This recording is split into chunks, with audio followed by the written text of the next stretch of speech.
This episode is brought to you by Nespresso and Samra Origins by the Weekend Coffee Collection. Introducing Samra Origins. My collaboration with Nespresso is a connection to my roots, to my mother, Samra. Coffee that hits the right notes. It transports you. Crafted with unique notes and bold, soaring flavors. Experience a taste that moves you. Nespresso and Samra Origins. Discover more at Nespresso.com. This podcast is supported by FX's English Teacher. Last year's critically acclaimed series returns to follow Evan, Gwen, and Marky as they vie for their students' divided attention. See why Cosmopolitan called its premiere season a masterclass of comedy, while Glamour raved it's the year's funniest and most heartwarming new comedy series. FX's English Teacher. All new Thursdays on FX. All episodes now streaming on Hulu. For a limited time at McDonald's, get a Big Mac Extra Value Meal for $8. That means 2 all-beef patties, special sauce, lettuce, cheese, pickles, onions on a sesame seed bun, and medium fries, and a drink. We may need to change that jingle. Prices and participation may vary. Eric, you're going camping for a week. What is the one food item that you have to pack? You know, Tom, it's not like the Family Feud top answer, but I think it's the most sustainable. Probably rice or beans, one of the two, or maybe the combination of the two. Something that's dry, that you can hydrate and cook relatively quickly, either in a can, the beans, or just straight up dried beans that'll last long. Depends on how long the camping trip is, though. That's a good question. Are we glamping or are we camping? What are we doing? Wait, are you like Tristan? You're not. I'm very much like Tristan. I grew up in the Bronx. I don't know what camping is.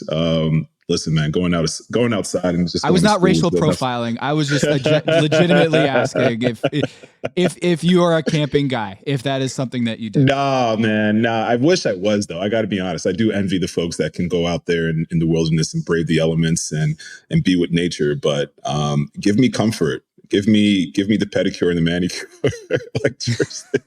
I love that. What about you, man? What'd you go to? Camping. I'm going Top Ramen. Just give me a bunch of ramen. I grew up on that stuff. I was that kid in middle school, who would bring the bag of Top Ramen and eat it raw. So I think it works as a soup. It also works as a raw snack with the crunch and the little chicken flavor packet that you sprinkle on top, like it's a seasoning. I love that stuff. I love ramen. And so if I'm out in the wilderness, I can get a pot of water, boil that, and make myself some ramen out on the tundra. You know what, man? I'm convinced. I'm with you. I can do the top. I forgot about that. Ramen's a great choice. Well done.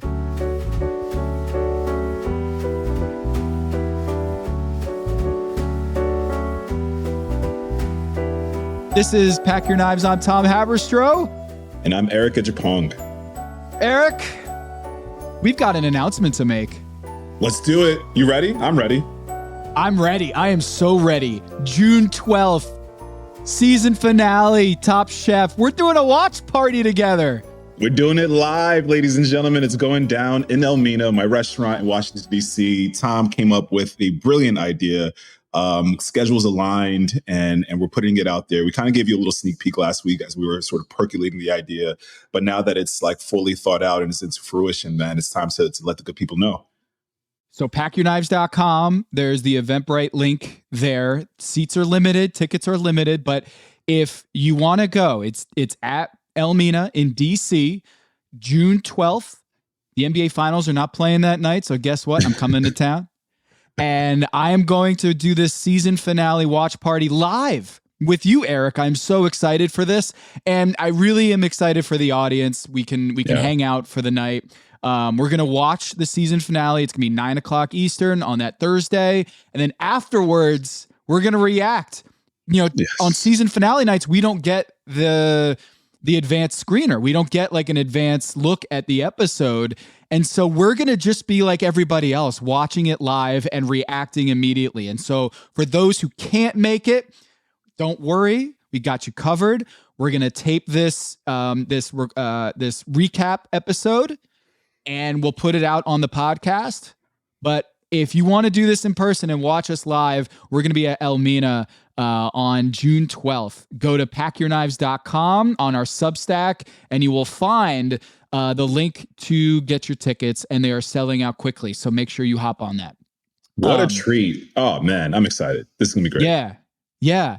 And also, if you're coming into town, go get yourself a meal at Elmina. Reservations are open. Go to Elmina. Is there elminadc.com? What is the restaurant? Exactly. Link? Yeah. So elminarestaurant.com. Go ahead and grab yourself a reservation. We're open that evening. But what's really cool is that we're going to be also extending the night, man. So we have the patio open.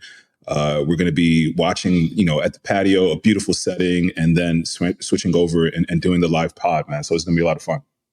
Packyourknives.com. Join us for the season finale watch party. It's going to be great. But what I'm not excited for is the fact that Massimo won't be with us for the finale. I'm devastated by this. Like when Kristen was choked up, dropping the please pack your knives and go, and Massimo said, "Oh, that hurt." I felt it in my chest, Eric. I was hurt watching that. I did too. I was devastated. So many emotions. I got to be honest. I'm man enough to admit that I actually teared up right then and there as well, man. I felt devastated. And it's one of those things where it's like, the objective truth is someone has to go. You don't want any of these chefs to go, especially during a cook like that. I think by far my favorite, I don't know about you, but my favorite episode of the season was this here. 100%. The food was phenomenal. Oh my gosh. Hit after hit. It was a Top Chef Greatest Hits season 22, and it all happened in one episode. No energy expended for a quick fire. Everyone's ideas and mindset is focused on this elimination challenge. And you get to see what chefs do when they have a full sort of array. Clearly the bounty of Canada and foraging, but then also the time to really think and come up with an idea for a dish that was executed. I think you throw each chef's dish in any other episode, they would have won. Massimo's dish would have won in any other episode. Phenomenal cooking all throughout. And I felt so bad because I felt it from Kristen's side. I felt it from Massimo's side. Top Chef is even Gail, hard, Gail, the Canadian judge had to go send home the only Canadian chef. I'm choking up right now thinking about it, man. Top Chef is effing hard, man. It's the hardest thing I've ever done. And to make it so far and to hear those words, man, I really felt for Massimo because there was, to me, man, like a small, minute error here, if you can call it that. I think at this point of the game, you have to pick something. Kristen clearly was distraught about it and delivering that news. But the Tom went in for a hug. Like Tom was like, "Dude, come here." When do you ever see Tom get that physical and emotional with the chefs? That never happens. Even his giddiness during the eat, while he was eating, it showed you something that you typically don't see in Top Chef. Man, fantastic episode. Bravo. You said bravo. I think Bravo should put this to Emmys, to put this up on the Mount Rushmore of any of the television they've put out. This episode easily. I think, if not the best Top Chef episode I've ever seen.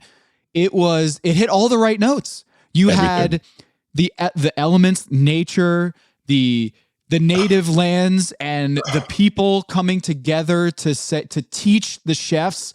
It was an episode of humanity, the excellency of the chefs. Everything was coming together. The surprise, the inventiveness, the serendipity, all of it coming together.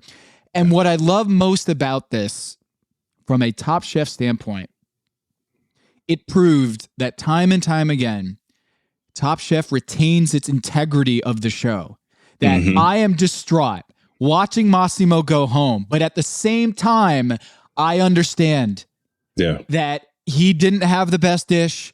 And if this was being judged based on his his entire season or what he's been doing up until this point, he's not going home. Bailey's going home. He'd still be in. He'd still be in. Right. But the integrity of the show, and it's always been this way. We've talked about it before, that sometimes maybe, it's in the back of Tom's mind or Kristen's mind or Gail's mind when they're judging is, he is on fire the last 5 episodes. Didn't come into play at all. It was Top Chef at its pinnacle in this episode. And I really hope that if there is, I don't know whether you submit like an Emmy for one scene or one shot, but this to me was the culmination and the crystallization of what makes Top Chef so great is the storytelling. It's the challenge of it is like, go forage for ingredients, cook with ants and make it taste good.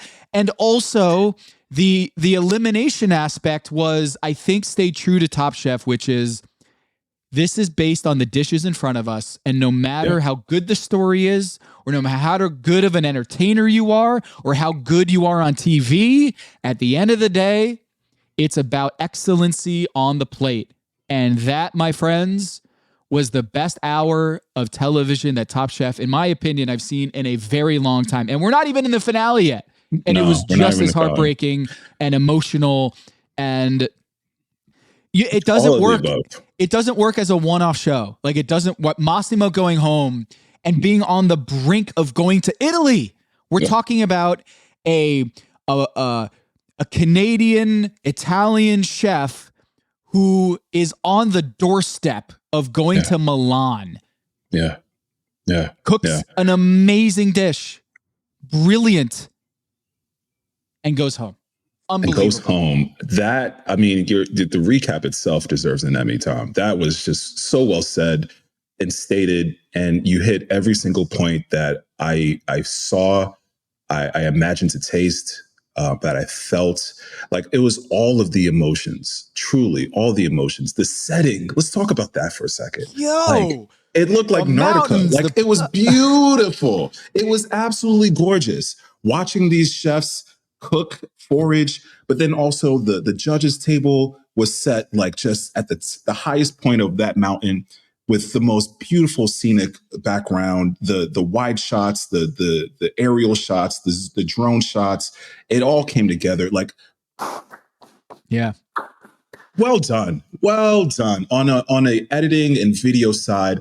But then you get down to the spirit of the challenge. You get down talking to the indigenous people. You get down talking to chefs that have a restaurant just a stone's throw away. It was so fantastic to see all of those beautiful things come together. And you're absolutely right. It is not the culmination of what you've been doing in the past. It's the spirit of the challenge and how well you cook to it. It felt like watching one of your favorite characters in your favorite show like die. You know what I mean? It felt like that. It felt like I'm watching The Last of Us. I just finished The Last of Us, and if you've watched that show, I'm not going to spoil it, but it's just like when it happens, when someone, a beloved person on the show dies. I mean, if you're watching Game of Thrones, same thing. If you're watching The Wire and Wallace, and you're just like, where's Wallace? And you're just like, it's not just that the person is no longer with us. It's the storytelling of it. It's Massimo has reaching his peak, is at the verge. He found out that the finale is going to be in Milan. And this guy who is absolute dynamite on TV, you're just like, everything he cooks is great. He's also phenomenal on TV. The David Bowie, the Buddhist. Come on. There's just, I've got bread and I'm just sopping up everything he says. Like he's a communicator. His personality, and you know what? I will not be surprised if this is not the last that we see Massimo or hear from him. His personality is so just like attractive and it's so endearing. I love watching him cook. He's a brilliant mind. And what gives a little bit of oomph to it is like, how much this meant to him.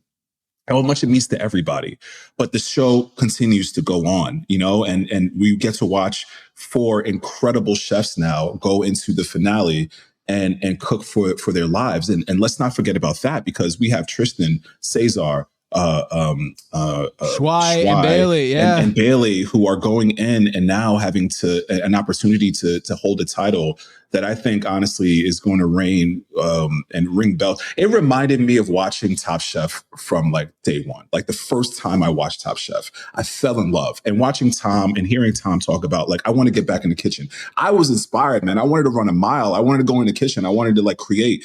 This was, again, my favorite. It sounds like yours, but I think objectively you can put it in the Mount Rushmore of Top Chef, perfect episodes of all time.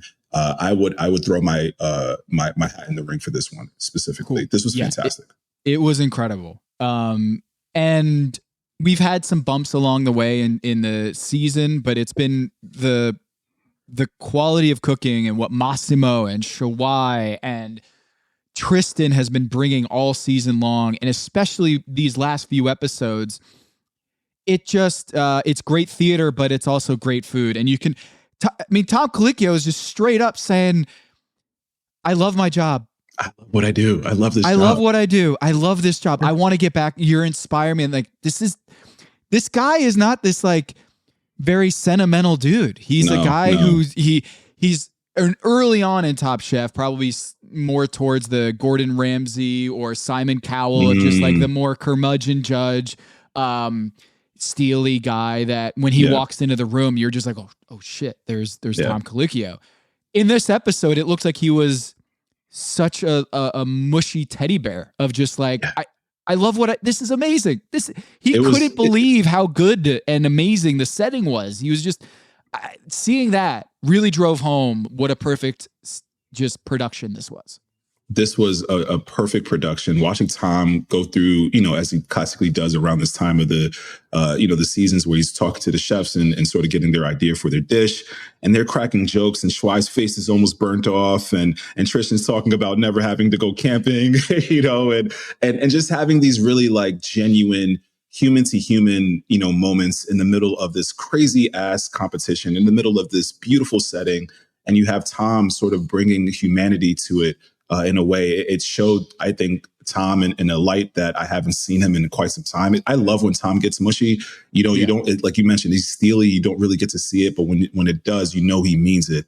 And the emotions ran all throughout. Like watching and hearing Kristen, like she could barely say the words, her voice crackling. Like it broke. It broke me down. I started tearing up. Why did it? Did you feel like you were Massimo up there? Like, did it bring you back to when you were up on judges' table? Is it on a human level, just like how much he poured his heart out into this? On a human level, going through all of this stuff for restaurants and watching your career blossom after this and before, like, it's hard for a reason. Top Chef is difficult for a reason, and the reason why or whoever makes it out of this, and I go back to this quote that Chef Edward Lee told me, you don't have to win Top Chef to be Top Chef, but when you win Top Chef, and if you were to win, it's such a beautiful honor. I was brought back to the days of me just being inspired by the show, watching season 5 and 6. I was inspired by, I felt like I was back in culinary school. I felt like I was, sort of rubbing elbows with some of the best chefs that I've ever met, because it's truly an inspiring moment.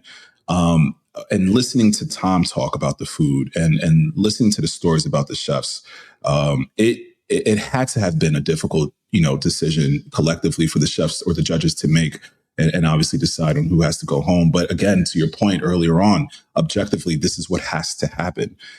So they're following the letter to the law, but there's also a human sort of emotional tie to what you're doing that you can't separate, because we all are human. We've all been there. Kristen has been there. She knows exactly what this feels like. And ultimately, what would it be like to take it away from someone who it would mean the world. I think of anybody, it would mean the world the most to Massimo, having those Italian ties and him just talking about cooking Italian food while he was out there. I teared up, man. I really did. I thought it was a beautiful just well executed episode. My emotions were so just enthralled in everything, and I lost for words. But at the end, when the final credits came up, I'm looking at myself like, whoa, I'm ready to cook. I'm ready to be, I'm invigorated, man. And I wanted to go back to the restaurant and just start. We're talking about the summer menu, and I'm ready to just like be inspired and go in and let the ingredients talk to me. And that's the sort of jolt that you need, man. It's hard to explain, but man, it was truly something that hit home for me, like deep down. I loved it. I thought it was fantastic. I think, man, just all around good shit. Just a great episode. I would put Massimo, not necessarily the best Top Chef competitor ever. I would say in terms of character and easy. story, easy, entertainment value, easy. I would put him on that Mount Rushmore of Top Chef competitors. He really, in the beginning, I was like, this guy seems a little too brash, a little too loud. And they certainly, laid it on pretty thick that he's at the table and booming voice. But you came to really love this guy. And you could tell that he meant a lot to a lot of the chefs there and to the judges. Every time he cracked up the judges, every time he walked to that table. Hearing Kristen saying, I look forward to seeing you in the morning. He brought, like, you can tell, man, he just brought this life to the chefs and to season. I agree, man. He's a character for the ages when it comes to Top Chef, and a personality for the ages, not only for his fantastic cooking, because that's just objectively true. I think he could have won any season at any point. But you can tell how much this means to him, being a chef. And you know what really broke me? Here it was. But Massimo said, I can't wait to go back and serve food and be of service. I'm tearing up right now because that's exactly what it's all fucking about, man. It's all about just going back and just being selfless. I so much love the idea of serving people, bringing people into your space, whatever worries, whatever troubles, whatever, things that are bothering you for an hour and a half, 2 hours, however long you're with us for this experience. We want to take it away, and we want to offer something to you that's hospitable, feels like home. It's a different experience. And he left like a champion, man. He said, I want to go back, and I can't wait to serve. I can't wait to see my family, hug my kids till they're blue in the face, and go and serve. And I'm like, man, this guy's he's a class act. He's a class act. I love Massimo, man. He was a man.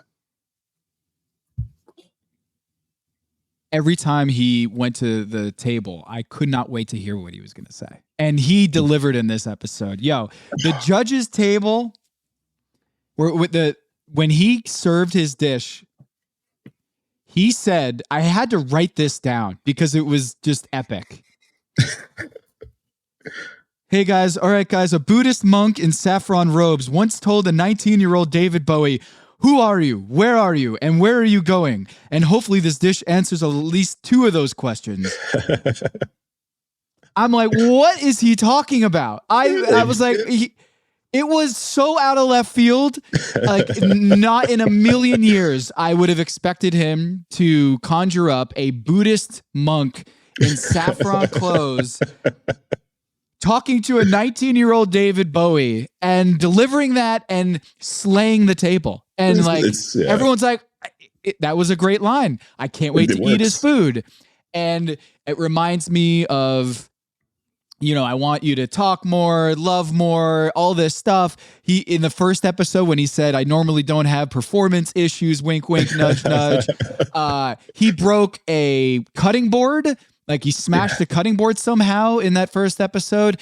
He had some issues dropping things onto the floor. We'll get to that later. There was the oxtail that he put through the grinder, which both of us were like, dude, what are you doing? The greatest hits of... He broke a pepper shaker at one point in this season. He was constantly entertaining on this show. I loved his speeches, and he brought it in this episode. So, Eric, go ahead, man. Sorry, yeah. No, go ahead. I was going to say, even just to add on, man, the random outbursts that he would have in the middle of the cooks too, just, chefs, 30 minutes. And he's just like, he's just, just random. Like it's crazy. And just also one more thing, hearing the other chefs all season talk about Massimo, like, the bit of quiet that they would have if he was not in the room. And you know what I mean? Like, it's one of those things where it's a personality that you absolutely miss. It's the void. When you go back to wherever it is, when these chefs were done, and they're finished celebrating, the void of feeling or not feeling Massimo, I think is definitely going to be loud, and no pun intended, and clear. I think in the same respects that they had this like love fest for Lana in the beginning of the episode. It was a really cool moment to hear them sort of lament and talk about Lana in a way that was so she clearly had a glue to the group that was unlike any other. And I really appreciate the editing and giving her that time so that the chefs can talk to her and kind of send her off in a way that was not only beautiful, but gave her a lot of respect as well. Like, there was a love fest on her, and I love that. Man, what an episode. What an episode. Hello, listener. It's producer Maze here to talk to you about Kindred. Now, close your eyes like Owen Wilson during a job interview and imagine a way to travel that feels personal, comfortable, and connected without the price tags and the sterile feelings of hotels or short-term rentals. Now open your eyes and stop using your imagination because Kindred has made it very real. That's exactly what they do. Kindred is a members-only home swapping network. It's not a hotel. It's not a short-term rental. It's a smarter way to travel where each stay feels like home. Here's how it works. With Kindred, your home is your ticket. You earn credits by hosting fellow Kindred members, and then you use those credits to stay in over 220,000 homes in more than 100 cities worldwide. There are no hotel costs or rental fees, just the credits that you've earned. Every stay comes with white glove service, 24/7 trip support, and $100,000 in host protection. Make it easier for you to travel and enjoy yourself and not worry about details. I've used Kindred and I found an amazing home for a weekend getaway in an idyllic location with amazing views and great ambiance. It had everything I needed. And the best part was, it cost me $0. So apply now at livekindred.com and use code DINGS to join for free. Plus, you'll earn 5 nights of travel credit just for signing up. That's right, that's 5 whole nights for free at livekindred, KINDRED.com, code DINGS, DINGS, livekindred.com, code DINGS. Listener, listen up. This is important, okay? I'm going to try to save you some money here. If you're still overpaying for wireless, it's time to say yes to saying no. At Mint Mobile, their favorite word is no. You may think like, oh, that's bad. No contracts. No monthly bills, no overages, no hidden fees, no BS. Here's why I said yes to making the switch and getting premium wireless for $15 a month. You heard that correctly. $15 per month. Ditch overpriced wireless and the jaw-dropping monthly bills. And of course, there are all these hidden fees and stuff, but at Mint Mobile, plans start at $15 per month. All the plans come with high-speed data, unlimited talk and text. You're not doing like weekend and nighttime minutes or anything like that. And it's delivered on the nation's largest 5G network. Use your own phone. Don't have to get a new phone. Use your own phone with any Mint Mobile plan and bring your phone number along with all of your existing contacts. I switched months ago. People have asked, did you actually switch? Yes, I actually switched months ago, and I don't know what to do with all this extra money. I've cheated the system here. I've rigged something. This is an Ocean's 11 situation where I'm stealing wireless from Mint. That's how good a deal it is. Ready to say yes to saying no? Make the switch at mintmobile.com/dings. That's DINGS. That's mintmobile.com/dings. Upfront payment of $45 required, equivalent to $15 per month. Limited time new customer offer for first 3 months only. Speeds may slow above 35 gigabytes on unlimited plan. Taxes and fees extra. See Mint Mobile for details. Hello, listener. It's producer Maze here to talk to you about Quince and their cookware. Cooler nights mean cozy meals at home, and Quince's cookware has made fall cooking so much more enjoyable. Their pieces deliver the quality and performance of luxury brands, but at a price that makes sense. And they look gorgeous on the stovetop, too. No matter what item you need to complete your kitchen, Quince has you covered with 5-ply stainless steel pots and pans, nonstick skillets, chef-quality knives, and even ceramic bakeware, which is perfect for cozy casseroles or Sunday roasts. And when you look at these prices, you might think, how is Quince doing this? How do they deliver high-quality items similar to high-end brands that are half the price? Well, let me tell you, they partner directly with ethical top-tier factories to cut out the middlemen and pass the savings on to you. And it's not just cookware. I got myself some bath sheets. That's right. When you're a tall man, you have to use bath sheets, not bath towels from Quince. It's like drying off with the cloud. It's incredible. Upgrade your kitchen for cozy fall meals with premium cookware from Quince. Go to quince.com/dings for free shipping on your order and 365-day returns.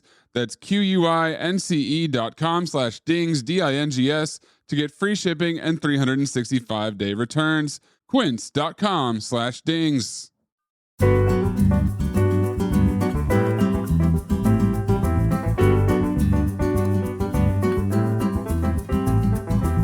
Before we dive into the top of the episode, your season Kentucky, you had Caitlin, Natalie, Kevin, Pablo, Nene, Brother Luck, Brandon, Brian, David, Eddie, Justin, Adrian, Michelle, yourself, Sarah, and Kelsey. Which elimination hit you the hardest where you were really devastated to see that person go? They all hit in a different way. I think closer to the end, it's tough because you know how hard that chef has worked. He's seen all of their dishes. Watching Melissa go was tough for me. You know, that was really tough to watch. I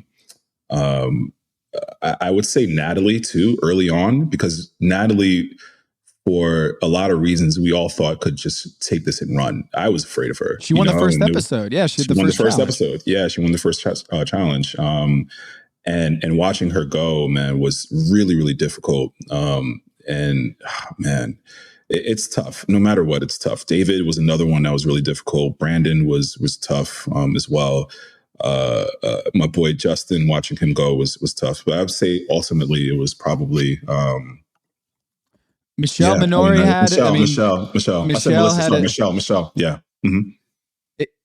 I was wrecked when she got sent home. So this is the beauty and also the nightmare of competitions, is just like eventually there can only be one.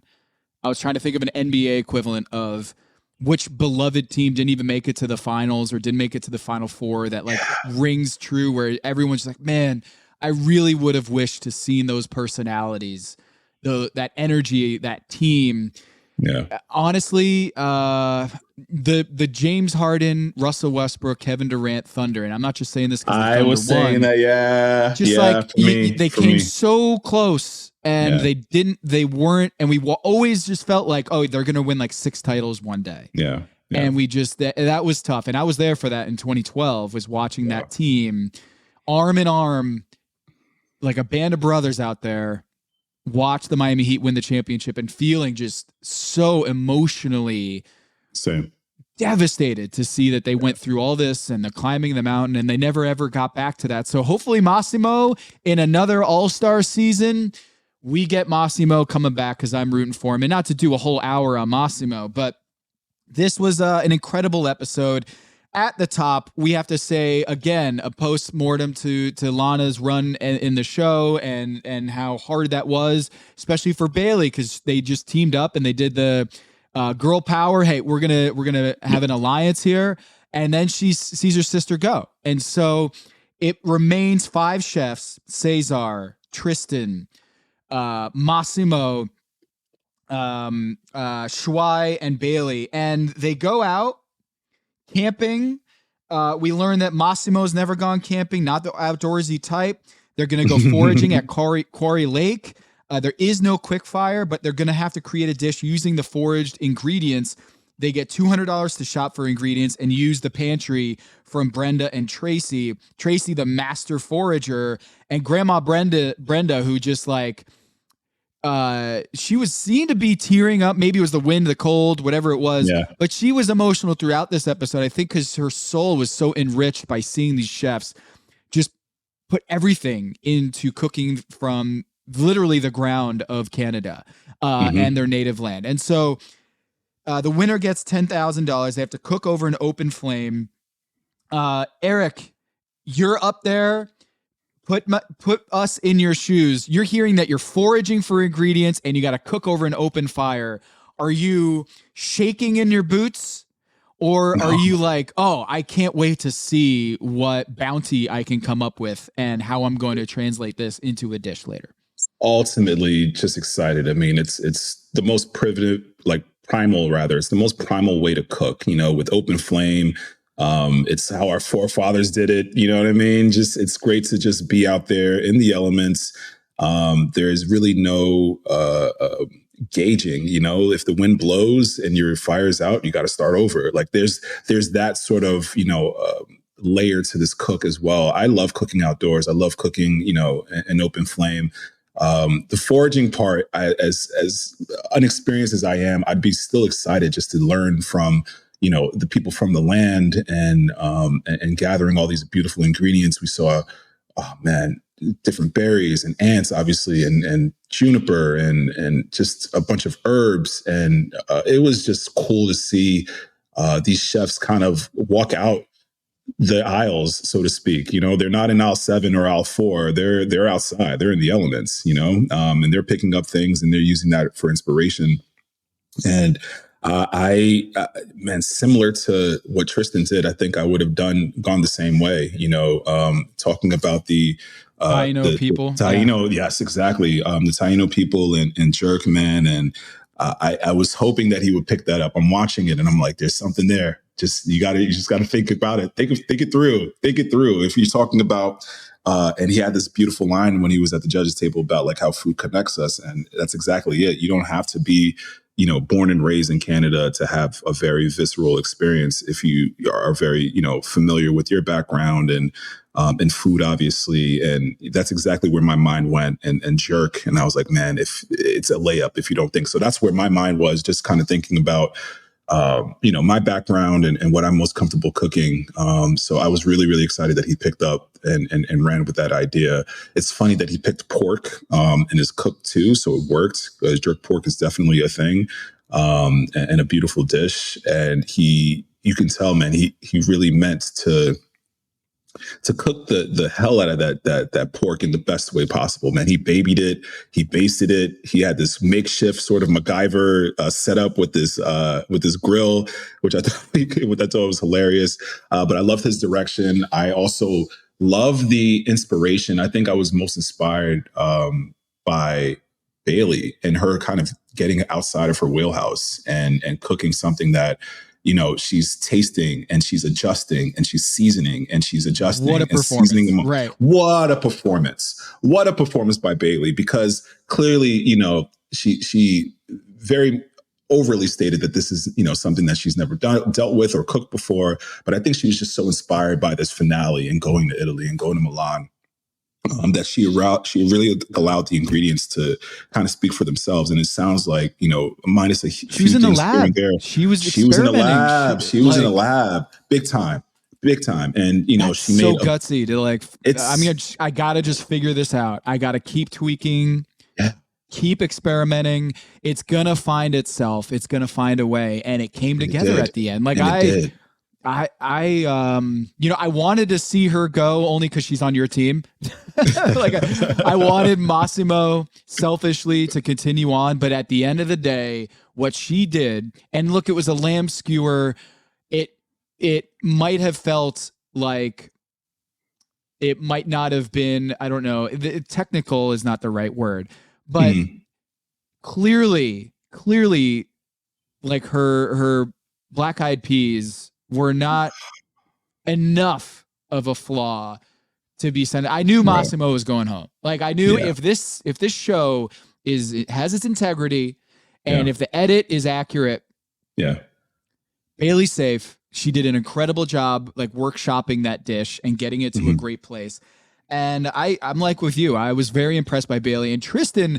There are a couple of these things that I wanted to ask you about. Is the element of sleep on Top Chef. So Massimo takes a nap in the car because he's exhausted. Yeah, that's right. Remember that? Remember he has Yep. that nap and he just conks out for a little bit.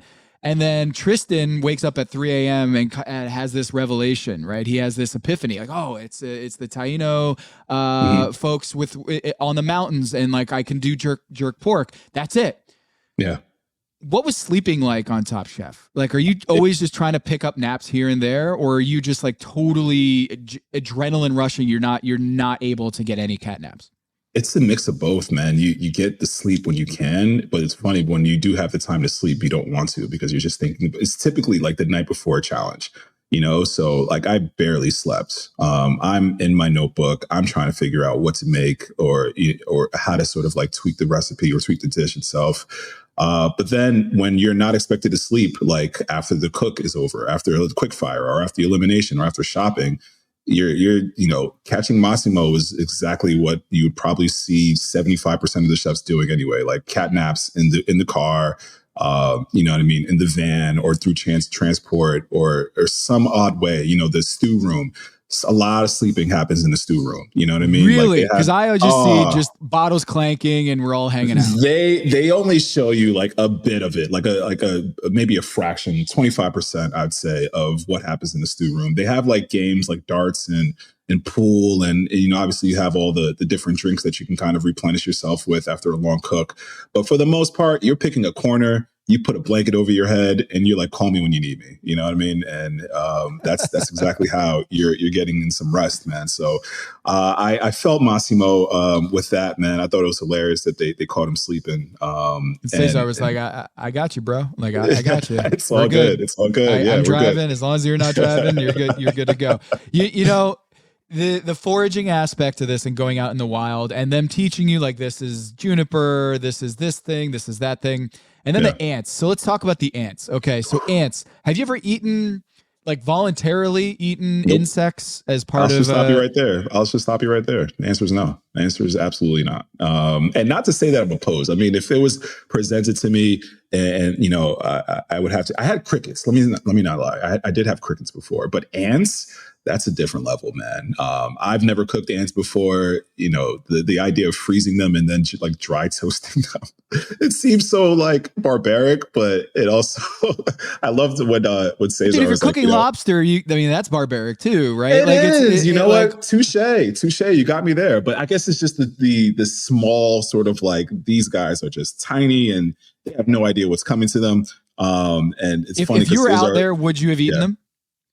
Yeah, absolutely. Okay. So you're not like that opposed, or like it's not like you have a phobia or anything. No. It's just you haven't gotten the opportunity to eat. Native just haven't Canadian ants. Exactly that, right? I just never had the opportunity to do so or cook them. But I mean, like when you're in Rome, you do what the Romans do, and I would have definitely eaten the ants. And let's talk about the use of the ants for a moment as well, because Cesar talked about apologizing to them when he was toasting them. I thought that was hilarious. But using the ants in his dish, I thought was brilliant. Schwai, that dude, another round of applause. Schwai in the ant togarashi, my mind completely just blew. Talk to me about the togarashi ant. Like what? Oh my gosh! Kristen was like, that was brilliant. So why is it brilliant?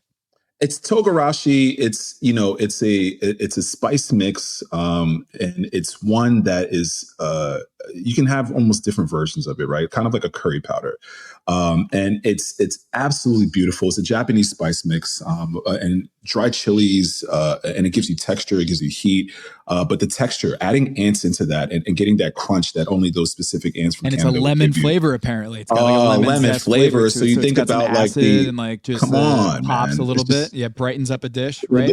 Brightens up the dish, exactly. And exactly what this cabbage dish, as humble as it could be, like I was blown away by that dish, and that honestly inspired me as well, man. Schwai has been on a tear, and he's cooking like, man, at the right moment. He's making his best food, and I think this is by far his best dish of the season. One of the best dishes of the season.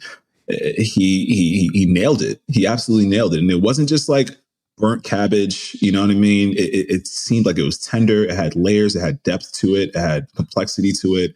That sort of like sweet, sour, medicinal umami broth that he had. I mean, everything that he said sounded so lovely to me. And it looked beautiful on the screen. The pork belly too. Pork belly can be a very overpowering flavor, right? It's a very rich component to a dish. To have cabbage and have the pork belly be like a side item, right? Like it's an accompaniment. To have that and still have the cabbage be the star. Last episode he did the stuffed cabbage. That's right. And the episode before that he had the little collard green dumplings. This guy, that's right. He knows a vegetal dish. Yeah, he knows his way around some veggies. Wow. Clearly cooking and man, whatever like box, whatever like mojo, whatever it is that he's got going on, keep it as long as you can, man. And I really love this sort of pocket that he's in, Schwei specifically, because he's not paying attention to who's left or right of him. He's focused on, literally what's right ahead, the challenge, and cooking something that means something to him. And when you do that, and you do it right, and with like a lot of heart behind it, man, you get amazing food like we've been seeing from him lately. Yeah. Incredible. And him talking about the storytelling of his family. I think it was his mother and his grandmother cooking that broth and the medicinal properties of the broth. And when you get older, you appreciate, how essential that is and how important that is. It was just great. It was great work from Schwei. And he wins this episode. Tristan comes out like we already talked about with that jerk pork, plantain, miso glaze, Quarry Lake, callaloo, the coal roasted roots. I mean, I got a question here from a technical standpoint. What makes parsnip milk or coconut milk versus juice or versus broth? Like, is there anything like, what makes a milk? Is that just a fancy way to say a broth or some sort of juice? Or is there like a reason why you would call it milk as opposed to something else? I think one, it's really just the wordplay and the sort of the visual aspects of the dish. This is one thing I give to Tristan. I was thinking jerk, but I wasn't thinking all that. Like the callaloo and the parsnips and everything. I'm like, bro, you're different. He's different. He's so different. He's so damn good. Again, man, I said this a couple of weeks back. Like Michael Vick watching Lamar Jackson. It's just like, yeah, I see you. Like it's so cool to just see someone take food and flavors of the diaspora and really just go crazy with it. I think he juiced the parsnips in a similar fashion that you would have coconut milk, and that parsnip juice. Parsnips in themselves are inherently sweet, right? They're sweet forward. So having that like parsnip juiced and cooking that in the braised greens, the callaloo, would not only mimic, exactly what he would have if this dish was, let's say, cooked in Trinidad or anywhere else in the Caribbean islands. But it represented him, but it also represented, the specific location and the challenge itself. And man, when I heard his dish, it's kind of like, I don't know, one comedian coming on stage and like absolutely crushing it. And then the next comedian that's in the back and like, oh man, what am I going to do to kind of like, he's got the crowd. Like, what am I going to do? And then Schwei comes and absolutely crushes it even more. Like I thought his dish, Tristan at least, was like the best thing that I saw. And then give it, Schwei's like, hold my beer. He came in and just absolutely crushed it. But yeah, man, Tristan's dish was not only beautiful, it looked like it tasted amazing. It sounded like it tasted amazing from the judges. Watching Tom just be speechless, to food, it's fun, man. I love watching his reactions when they're just genuinely just in awe and just happy, when it comes to the food, because you really know that it's amazing at that point. There wasn't any sort of bad remarks towards his dish. I think it was just a hit all around the table. He crushed it. And you know what thing I really love about Tristan too is like, I just want to go to Italy and cook Ethiopian food. I thought that was absolutely brilliant. This guy is so good, man. If you know anything about the Italian, he's locked in the Italian Ethiopian war, essentially bringing a knife to a gun or bringing guns to a knife fight, and the knife fight won. It's there's a love affair between Italy and Ethiopian cuisine, and there's a lot of symmetry between the two. And I can't even wait to see what his mind is going to go with this challenge. And now that he's in the finals, like I was like, man, you know what? I'm pointing at you, kid. Like that's amazing. I love Tristan, man, so much. I had an opportunity.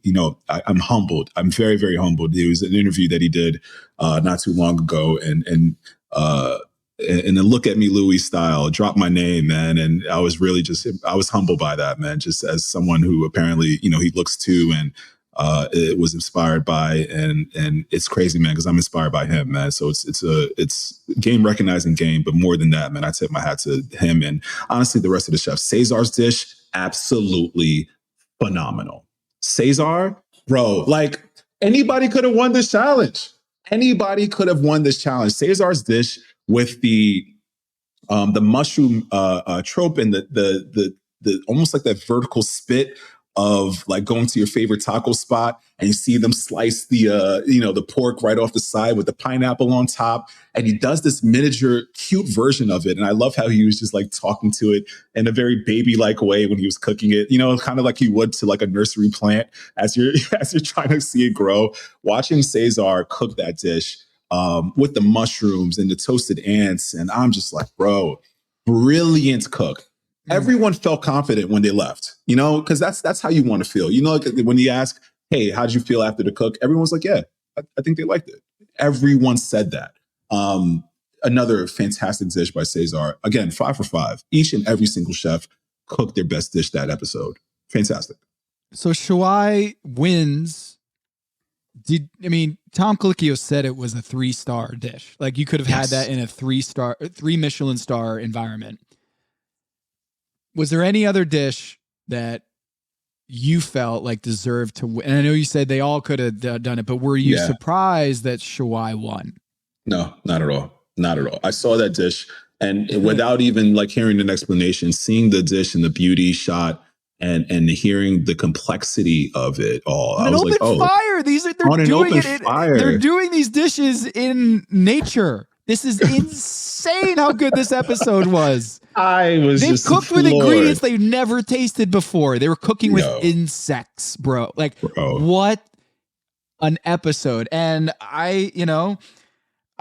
Cesar, the mushroom trompo with mushroom, there was like a mix between al pastor and cochinita pibil, which sign me up. That sounds so delicious. I'm a mushroom guy, so I will eat. He got a 12-pound hen of the woods that he said he had to hold with 2 hands. Yeah. He was game for this episode. Going out and foraging, it seemed like that he wrote this episode. Like he was like, this is my challenge. I'm coming through and I'm crushing it. And he did.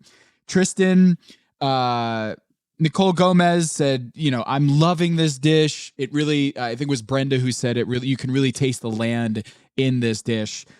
Cesar, not too many comments, just like an amazing dish. I was actually kind of surprised that they said he's safe, like he's good. Yeah. Because it wasn't like gushing like it was for Shuai and Tristan. So I was curious whether he was going to be in the bottom with Massimo and Bailey, but they were like Massimo and Bailey had a couple flaws in here. So let's talk about this. Tom is walking through and does I love this every year, like you mentioned earlier. I love this every year when he walks through the kitchen and does this little confessional. We get like this one shot of Tom, and he's giving like his recap of, sideline report of what it was like to talk to these chefs and where their heads at. And it's great to get this. And I think it's important that it is this far in the season because we have some time to kind of do this, to have Tom walk through and do that sideline report. And we get that kind of Tom Colicchio confessional. It was interesting that everybody knew what they wanted to do except for Bailey. And she was kind of like still in the mud, trying to figure it out and trying to figure out where she was going to end up on this dish. And I was worried for her, but she ends up doing this lamb spadino with grilled dandelion salad and cowpeas with birch syrup and this thistle root puree. I don't know how she landed where she was, but clearly an amazing job by her. And Eric, dandelions, I see them all the time. It's a weed, out in nature, but I can't say that I've ever had it before. And it seems like a really tricky cook, and she did it, and they seem to love it. Yeah, it is. Dandelion. Well, again, big shout out to Bailey and that dish. The cowpeas look beautiful, and I think there was a mention to it as well. Maybe it was Gail about like just having a little bit more of a bite. But then you think about the setting, and it's kind of like, it maybe fits the occasion. And I thought that was fantastic from her. Just go straight into it and cook in her element, or cook out of her element, to be honest. But yeah, dandelion greens, man, they're bitter. They're super bitter. And she had this thistle puree as well, which is also very astringent. To make all of that work, it's a difficult task. And it really just shows, honestly, the skill level that she's at and she has. I thought she did a fantastic job. Out of all the chefs, that were cooking, to your point, man, she was the one that didn't really kind of have a full grasp immediately of what she wanted to do. But I was most impressed by her cook, because you stuck it through, you tasted, you're doing R&D and probably the biggest cook of your life. In the most in the most sort of temperamental, rudimentary, setting. primal setting, just over and over, open fire. And she said it. She was not totally vibing with the whole aspect of having to cook over an open flame, and she did a great job. She did a great job. She did a fantastic job, and I was very, very proud of her. And I think she should be proud of herself, man. Like, that's not easy to do, especially when you don't have an idea of where you want to go. But the dish, ultimately, when it came on the plate and she finished up, she did it in time, and you can tell, like, she could have had an extra minute or two or whatever for the cowpeas, but watching her plate, she looked very confident, and I love that. She looked like this is good. I'm proud of myself. It came together, and it did. Like that beautiful lamb kebab, rather, that she did with the grilled dandelions, and then again that thistle sort of puree. It all came together in the right way, and I thought that was a fantastic cook from her. This episode is brought to you by 20th Century Studios' new film, Springsteen, Deliver Me From Nowhere, starring Golden Globe winner Jeremy Allen White and Academy Award nominee Jeremy Strong. Scott Cooper, the director of the Academy Award-winning movie Crazy Heart, brings you the story of the most pivotal chapter in the life of an icon. Springsteen, Deliver Me From Nowhere. Only in theaters October 24th. Get your tickets now. This episode is brought to you by Indeed. When your computer breaks, you don't wait for it to magically start working again. You fix the problem. So why wait to hire the people your company desperately needs? Use Indeed's sponsored jobs to hire top talent fast. And even better, you only pay for results. There's no need to wait. Speed up your hiring with a $75 sponsored job credit at Indeed.com/podcast. Terms and conditions apply. All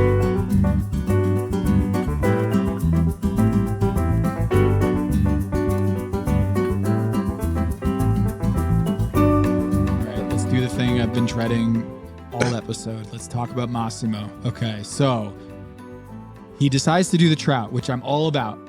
Yeah. I'm all about it. The fish, it's in the wild. It's, you're not seeing any lamb or sheep out there in the Quarry Lake. You're probably going to see some trout, right? So he's already, I think, thinking about this the right way.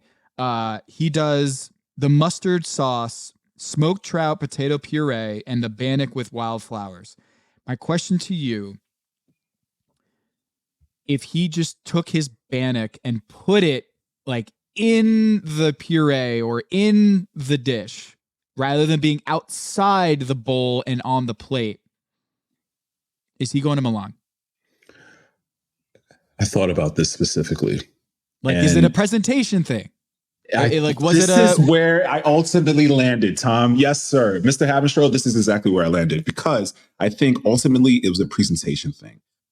Massimo is so refined and elegant and French and, technique and all of that is fantastic. But when it comes to a camping outdoors setting, that plate looked like it was done in a restaurant. It really did. And this, I hate to say it. I feel like I'm nitpicking for the most like ridiculous thing, but I didn't get camp vibes. And also the separation of the bannock. If only the judges, and Tom did, but he didn't see this exactly. If only the judges saw how he made it. It was so rustic on that stone that he had over the grill. And I'm like, bro, this is brilliant. You're making bannock bread in like it's his, like, I don't know, bro. It was so beautiful to watch. But then I'm watching him plate. I'm like, this is a little too refined. The watching the skewers go into the trout, I'm like, if you can somehow bring that into the plate, I think it would have fully told the story that he really wanted to. It looked like he had 4 walls, air conditioned, a beautiful Heston stovetop, rationales, and like all the equipment that you would need to make a beautiful Michelin star dish. But he did it outside, and it just shows how freaking good of a cook he is. The because margins how the hell, bruh, it's insane. He did. So I wish, yes, I ultimately answer your question. I wish that he would have put the bannock bread somewhere on the plate, but then I don't know if it would have held with the sauces and the trout, maybe put it on top of the trout roe. It just seemed like that one move from moving one element or one component to the dish over to the other, and tasting things separately. It hurt him because if you plate it separately, then naturally anyone is going to eat it separately. Like if I'm going to probably have a piece of that bannock bread, taste it, probably have my palate sort of like blown from all the herbs and everything, and then I go in the plate. Kristen said this specifically, like if you put it all together, that's the perfect bite. So if you would have just sort of eliminated that one step, I think, and maybe plated it differently, we probably would have a different, final four going into the finale. What did you think about, I think it was Tracy, the master forager, said, it's not the mustard sauce, like as good as it was, it's not really speaking to the Canadian landscape. Like it's mustard. I thought that was a tough note because I was like, I mean, I'm not, maybe lamb is, it's just, I felt like Massimo's dish could have won, and they've said it. Yes. It could have won. It was not just an amazing cracker and the way he cooked it. It was beautiful. Like the colors gorgeous. And everything, gorgeous. And it was bitter, but it might have been better. And Gail, I felt so, again, the integrity of the show, that in your heart of hearts that Gail is rooting for Massimo, like rooting for the Canadian to come through. And yet she was the loudest critic of his dish from the edit that we saw. Gail was like, it was too bitter. Wished it was part more, assimilated into the dish somehow. And I knew that this show, you're getting the real, because that Gail really wants to see Massimo represent Canada in Milan, given all we know about him and given how we know about Destination Canada. And yet that was a critical mistake, and I feel terrible about it. But like, I feel like if that cracker was better presented or better integrated. Yeah. I totally agree. It reminded me, funny enough, of Anya's dish early on in the season with the cracker that was on the side. I think it was the beet dish that she made, and very similar comments where it was like, it felt disjointed, and in the same regard, this dish, as I looked at it, again, it's beautiful. We're talking about the thinnest of margins right now. So like, please don't even, if Massimo's listening to this, bro, please don't even take, your dish could have won. Your dish would have probably beaten my dish. You know what I mean? Like it was a fantastic dish. But it's the thinnest of margins. But when you eliminate sort of the thinking of taking one thing and sort of eating it separately, and then now having the main dish, that's where the disjointed, I guess, feeling came from. And I'm with you. I thought it was a really tough comment about the mustard, because you told the chefs to be inspired by their surroundings and foraging, and that's exactly what he picked up. And I think ultimately the degree of difficulty and the spirit of the challenge was respected a little bit more in Bailey's dish because of all the sort of hoops that she had to go through versus Massimo's dish, where he probably cooked it technically perfectly, but they weren't feeling that played up, and they weren't feeling the story as much as maybe the other dishes spoke to.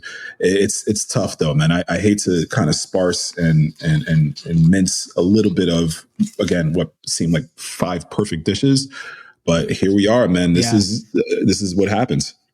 This is 2016 Russell Westbrook and KD going up 3-1 and losing to the Warriors, where it's just like, man, there can only be one team that goes forward.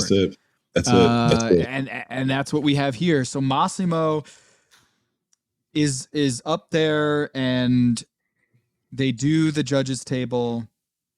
Kristen can barely get the words out, and you're seeing Massimo. I didn't even see Tristan, his reaction, because given what we were talking about, the rivalry between them, I should have went back and watched what Tristan's reaction was.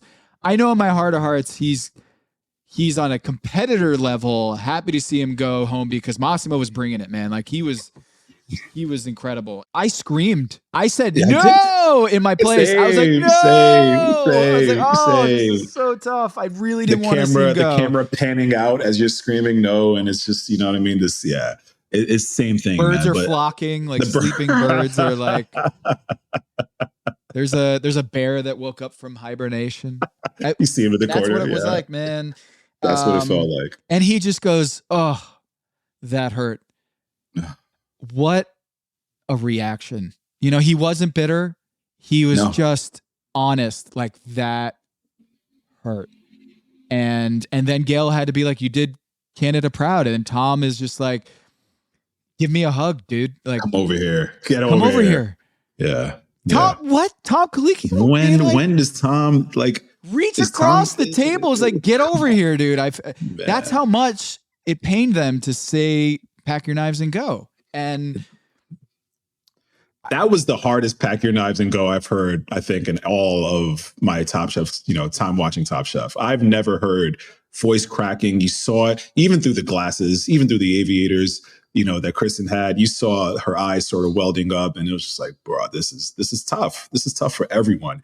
And, however long it takes for the chefs to kind of come back into the fold, you have this information of who's going home before you really announce it. It's in your head, and it's like, man, how do I deliver this bad news? That's what I was feeling for Kristen. Like, how do you deliver this objective news, but also terrible news to someone that clearly could have won this entire competition, and who this finale could have really meant a lot to. It wasn't easy on their side. Obviously, it hurt Massimo as well. But we also got to talk about, man, the 4 chefs that are making it. We have an impressive group led by my team, Tristan, Cesar, and Bailey. I'm going into this finale with a 3 out of 4 chance, if my math is right. 75. Tom, the statistician, please just correct me if I'm wrong. That's pretty good math. Yeah, 75%. Thank you so much. I appreciate that. Thank you. Yeah, 75%. I like my odds, but listen, that 25%, that 1 out of 4, Shuai, if there's one chef that outweighs and can really hold his weight, I think you got him, man. Shuai can easily take this. But statistically, my friend, it looks like I'm in the lead, and we'll be gaining some more points moving forward. If you would love, I'd love to hear the run back of the points right now, if you don't mind. All right, scoreboard is 143, Team Eric, 137, my squad. And so it's a 6-point difference. The winner gets 25. Like the Top Chef, that you are Top Chef, gets 25 for that. So it is going to come down to the next 2 episodes. Might come down to next week. If you send Shuai home, I'm out. I'm done. Let me ask you this. If I had offered you Shuai for Cesar and Bailey just to get 2 chefs on my side and to knock off one of your chefs to make it 50-50 in terms of personnel, would you have ever considered it? Oh, that's you would have... I would say no. I would not have put it on the table. But for you would say yes, right? For Shuai, for Bailey, and Cesar. I'm just throwing it out there. That's a heavy hitting question. You know what, man? I'm not a bandwagon jumper at the end of the season, man. I'm gonna stick with my people. They brought me this far. I'm gonna ride with the ship. I probably would have said no, but it's a great offer. I would have thought about it. It's like who hangs up first, right? Is it me or you? I would not have put it on the table. My personnel. I gotta talk to my personnel. I wouldn't even put it on there. The guy Shuai. Let's just remind the folks. Shuai won this episode, won the quickfire last episode, was in top 3 last episode, and won the previous episode. So in the last 1, 2, 3, 4 challenges, he's won 3 of them and been in the top in the 4th. Incredible. You talk about 75%. He's won 75% of his last 4. And in the other one that he didn't win, he was in top 3. He's in the top 3. Incredible cooking. He's hot right now. Or top 3 in the elimination challenge. So he's going. He found himself.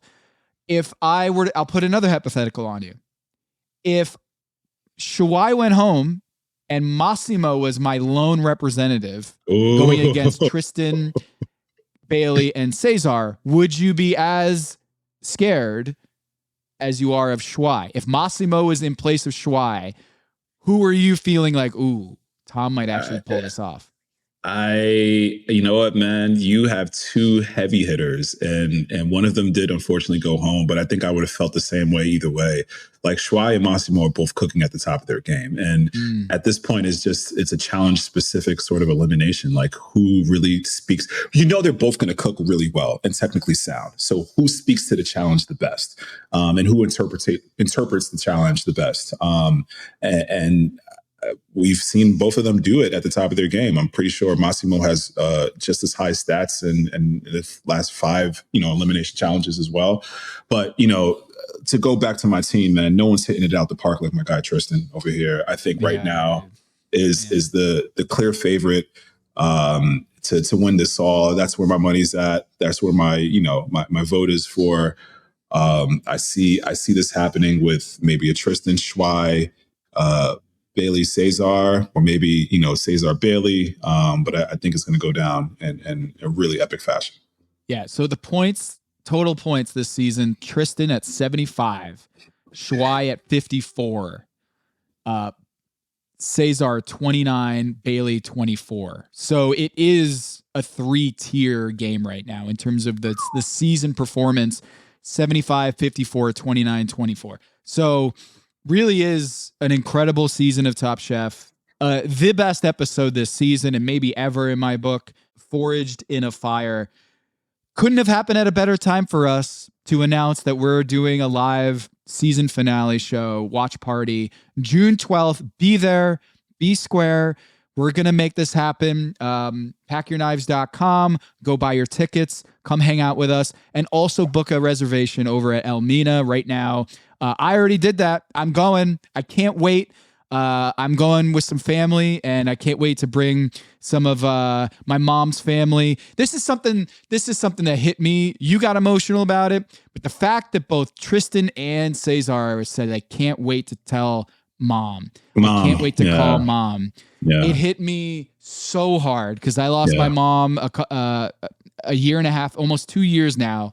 And there have been so many times in my life where something amazing happens with my daughters, something incredible happened to me, and all I want to do is call my mom and tell her. Yeah. So when this happened, when they had the biggest professional, most arduous, the culmination of their careers, they're going to Top Chef finale, and all they want to do is call their mom to tell her. That was so cool, man, to hear. Yeah. And it means it means the world to hear that, moms are the best, and it's it hits in a certain way. So my mother's cousin, he's gonna be at Elmina June 12th along with the crew. Gonna be so exciting. Can't wait to do it. Can't wait to kick it with you, Eric. Even though you are beating me in the fantasy squad, so can't wait. In a couple weeks, I'll see you happening. 2 Thursdays from now.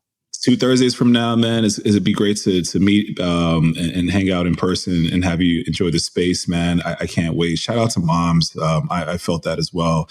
This was an emotional episode. It's going to be an emotional finale, I'm sure, and I can't wait to spend it with you, man. Eric, next week preview. Forgot to mention this.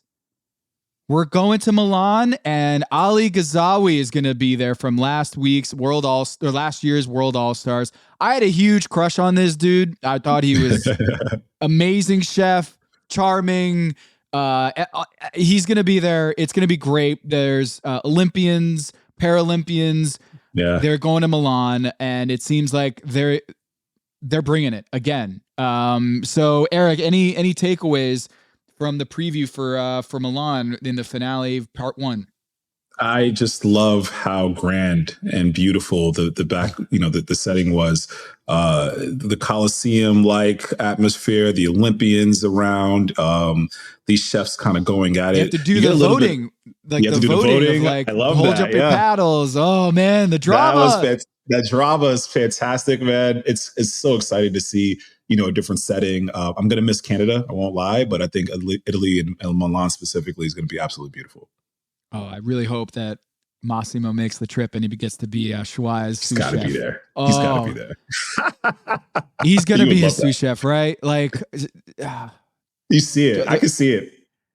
You're gonna want the Canadian Italian on your team for your final cook. You're gonna want that guy on your cook. He wants it bad. You know what? If you're not going up against him, that is, I think, the top draft pick to say who you would want to be your sous chef, right? Like, if out of all the chefs there, give me Massimo, 100%. Do you think Tristan, if he had the opportunity, would pick Massimo?